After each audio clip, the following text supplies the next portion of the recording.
Welcome back to the Lanterne Rouge YouTube channel and to highlights of Stage 2 of the Volta Ciclista Catalunya 2021, the 18.5 kilometre time trial doing a loop around Banyoles, 200 metres plus elevation gain, and quite a technical course, lots of twists and turns, a quick run into the finish with a few sharp corners, and there hasn't been a TT in Catalunya for years and years, and I think the reason they've inserted it is to ensure that there's GC gaps before the big mountain stages in 3 and 4, so that presumably people who've lost time in the TT have to attack. Whereas the opposite to that is a rider like Almeida, who'd need to gain as much time as possible in this time trial ahead of those mountain stages, where presumably he will lose some time to Adam Yates, Simon Yates, Carapaz, etc. And can someone let me know, is this the famous aero base layer or is it just a normal one? The short favourite for the stage was Remy Cavagna, probably a bit too short in hindsight, the French national champion in the time trial. He lost a fair bit of time in the stage before, so he wasn't in contention to take the leader's jersey, just the stage win. He'd had a good TT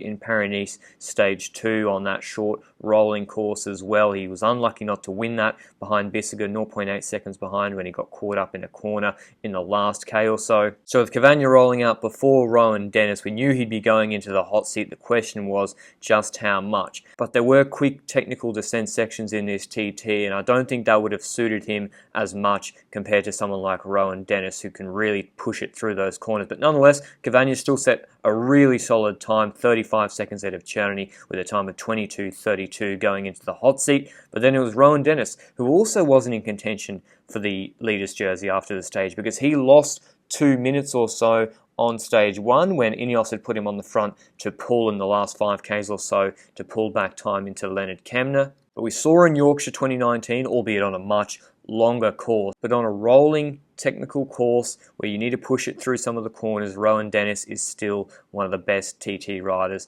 in the world, and he was back in full force in this time trial. He hadn't won a race yet for Ineos since joining them at the start of the 2020 season. I think his last win was the World Championships in Yorkshire that I just referred to in 2019. And this left-hand corner and the run into the finish is a good example of what I was talking about. Dennis pushed it to the max through all of the corners, did a really fast last 1500 meters. We don't unfortunately have regular intermediate time checks for this TT that we can rely upon to see where Dennis gained the most time on Remy Cavagna, but he beat him by a full 5 seconds, setting a best time of 22:27 that would not be beaten for the day. Then we had like an hour plus until the GC contenders started to roll out. Richie Porte, the Ineos Grenadiers teammate of Rohan Dennis, he crashed out of Paris-Nice where he looked in pretty good condition. There hasn't been much fanfare from him or Ineos or the media for his return to racing in Catalunya after that crash. He had got stuck back into training pretty quickly after that Paris-Nice crash,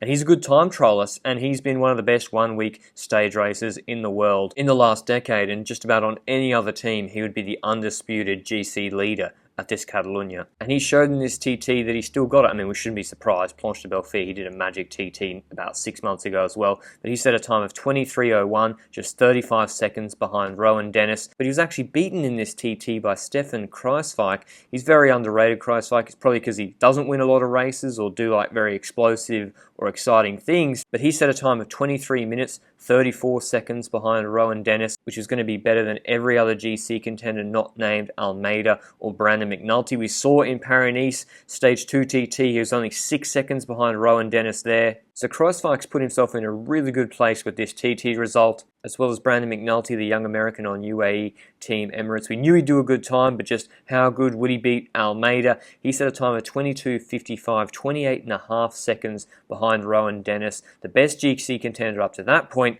until the young Portuguese legend already.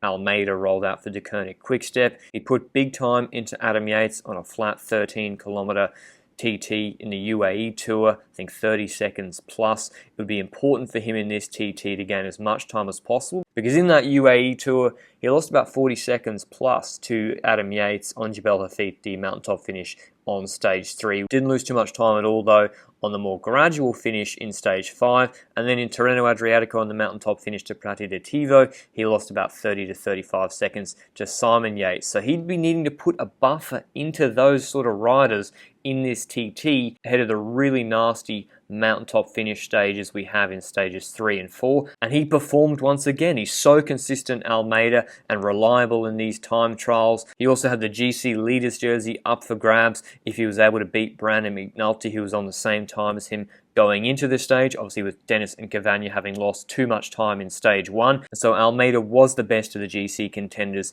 in this time trial at Catalunya, setting a time of 22:54, 28.2 seconds behind Rohan Dennis. But the massive performance of the day, and I don't have the images for you unfortunately, is Adam Yates. He lost that time in the UAE Tour Stage 2, as I'd mentioned, to Almeida in over a 13k TT. We had an 18k TT here, and he only finished 7 seconds behind Almeida, setting a time of 23:02, just 35 seconds behind Rohan Dennis. An absolutely monster TT from Adam Yates that puts him in the driver's seat for this year's Catalunya. Rohan Dennis, though, took out the stage win, 5 seconds out of Cavagna. No one else came even near to their times. Good to see Dennis back on the top step, as well as he's going to be an invaluable teammate for the Ineos riders in the stages to come. But here's the top 10 in the stage results. Dennis ahead of Cavagna, Almeida, McNulty, Kruijswijk 5th, Port 6th. That Yates 7th position is really good. Cherny 8th, De Bod 9th, and Geraint Thomas 10th, 47 seconds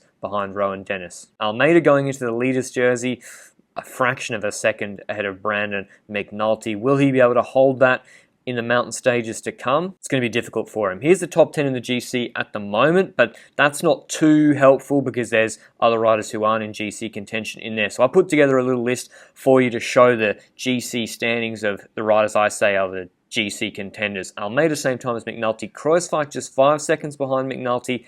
The problem for Almeida and McNulty is Port and Yates are at 6 and 7 seconds on Ineos, and they're better climbers than Almeida and McNulty. And we've got this beast of a stage today going from sea level at the Canal Olympic de Catalunya up to Volta, 2125 meters altitude, 203 kilometer stage. The climb is false flat for the first 10 Ks, gradually getting steeper until the climb proper is 12 Ks at 7.5%. We saw it at the UAE Tour on Jebel Hafid. I keep referring to it, but similar finish. And a lot of the GC contenders that we see here were there, Kuss, Almeida, and Adam Yates. Kuss was aggressive on that stage. He lost 55 seconds on the TT today. Not great, not terrible, 3.6 Röntgen. But he was aggressive in the UAE on Hafid against Adam Yates and Pogačar, and it eventually cost him when they dropped him. I'm not sure what Jumbo-Visma's plan is going to be with Kruijswijk so far up on GC and Kuss 55 seconds behind. But the riders who will need to be most aggressive on these mountain stages are Hugh Carthy, Simon Yates, and Enric Mas, losing 40, 42, and 51 seconds respectively. And I think it will actually be Simon Yates, the brother of Adam Yates, who will be looking to be the most aggressive on these stages. He's lost that much time, but he's also got the climbing prowess to try and make it back up. But I can't wait for those mountain stages in stages 3 and 4. If you want to see where it's broadcast live, I've got it in a pinned comment down below. But I hope you enjoyed the video. Like it down below if you did, and I'll see you with the stage 3 highlights tomorrow. Ciao.